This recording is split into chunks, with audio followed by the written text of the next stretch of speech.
তুমি মিঠুন না? হঠাৎ পরিচিত কণ্ঠস্বর শুনে চমকে উঠে দেখি স্বয়ং উত্তম কুমার।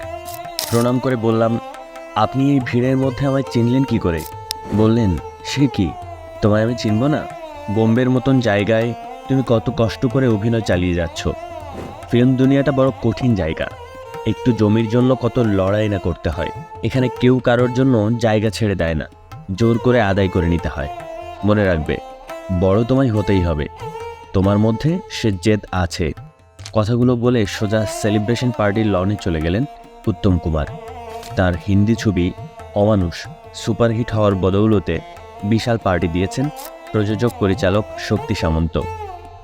ওই ঘটনার বেশ কিছুদিন পরে আমি শুটিং করছি চান্দে ভ্যালি স্টুডিওতে। তখন আমার কিছুটা নাম হয়েছে সুরক্ষার দৌলতে। হঠাৎ দেখি ছেটে ঢুকেছেন উত্তম কুমার। আমি তাড়াতাড়ি ছুটে গিয়ে ওকে প্রণাম করলাম।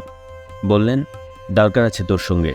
আমি তো অবাক, আমার সাথে দাদার কি দরকার থাকতে পারে? তার উপর তুমি থেকে তুই সম্বোধনে আমি আরও বিস্মিত। আমি আনন্দে লাফিয়ে উঠে বললাম, তুমি আমাকে ডেকে পাঠালেই পারতে। তুমি শুধু শুধু কষ্ট করে কেন আমার কাছে ছুটে এলে? আমার কথায় দাদা হেসে বললেন, না এলে তোর শুটিংটা কি দেখতে পেতাম? হ্যাঁ, ভালো কথা, মন দিয়ে কাজ করবি, সময় মতো শুটিংয়ে আসবি, তাড়াহুড়ো করে শুটিং শেষ করবি না। যতক্ষণ না নিজে স্যাটিসফাইড হবি ততক্ষণ শর্ট দিবি। জানবি এগুলোই তোর উপরে ওঠার সিঁড়ি, প্রধান অস্ত্র। পরদিন সকালে উঠেই ছুটলাম দাদার কাছে। বান্দ্রায় উঠেছিলেন একটি ফ্ল্যাটে। ডোরবেল বাজাতেই দরজা খুললেন স্বয়ং দাদা। পা ছুঁয়ে প্রণাম করতেই তাড়াতাড়ি আমার হাত দুটো ধরে টেনে বললেন, সবসময় পায়ে হাত দিয়ে প্রণাম করবি না।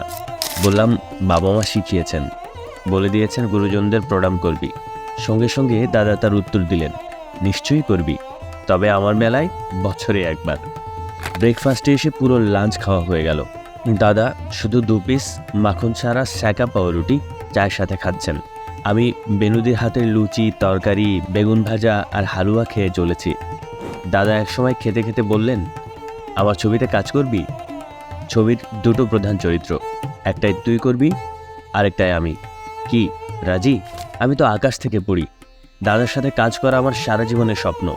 আনন্দে লাফিয়ে উঠে বলি, আমি আবার রাজি হব না? তোমার সঙ্গে কাজ করা আমার পরম সৌভাগ্য। তুমি যখনই ডাকবে আমি তোমার ওখানে গিয়ে শুটিং করে আসব। দাদার সেই ছবিটার নাম কলঙ্কিনী কঙ্কাবতী।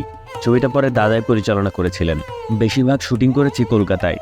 রথ দেখা আর কলা বেচা দুটোই আমার হয়েছে। দাদা আর সুপ্রিয়া দেবী মানে রেণুদি সারাক্ষণ আমার উপর বিশেষ নজর রেখেছেন। ওই ছবিতে দাদার কাছ থেকে যা শিখেছি তা ভাঙিয়ে আমার সারা জীবন চলে যাবে।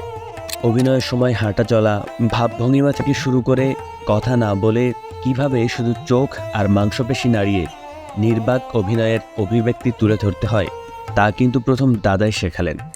অভিনয়ের সময় দাদা বলতেন, কখনোই ক্যামেরায় ডাইরেক্ট লুক দিবি না, সোজা তাকালে সুইং করবে, ট্যারা দেখাবে, সবসময় অ্যাক্টিং করবি না, মাঝে মাঝে ক্যামেরার সামনে চুপ মেরে থাকবি, আন্ডার প্লে করবি, দেখবি তার এই এফেক্টটা হবে একবারে আলাদা।